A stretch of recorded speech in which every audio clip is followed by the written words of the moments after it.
મોરબીથી કોંગ્રેસે ગુજરાત ન્યાય યાત્રાનો પ્રારંભ તો કર્યો, પરંતુ યાત્રાનો પ્રારંભ થતાની સાથે જ કોંગ્રેસને લાગ્યા કેટલાક ઝટકા પણ।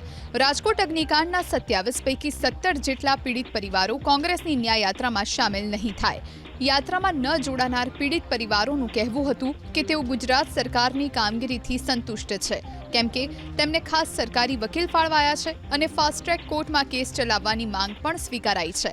ન માત્ર રાજકોટ, સુરતના તક્ષશિલા અગ્નિકાંડના પણ કેટલાક પીડિત પરિવારોએ કોંગ્રેસની ન્યાય યાત્રામાં ન જોડાવવાનો નિર્ણય કર્યો। તો ચર્ચા એવી પણ છે કે કોંગ્રેસની ન્યાય યાત્રામાં કદાચ રાહુલ ગાંધી પણ ન જોડાય। યાત્રાની જાહેરાત સમયે રાહુલ ગાંધીને આમંત્રણ અપાયું હતું। આ તરફ પૂર્વ નાયબ મુખ્યમંત્રી નીતિન પટેલે કોંગ્રેસની ન્યાય યાત્રા મુદ્દે આકરા પ્રહાર કર્યા। કોંગ્રેસને રાજકારણ ચલાવવું હોય તો અનેક પ્રસંગો આવે છે જેમાં એ પ્રજાની વચ્ચે જઈ શકે।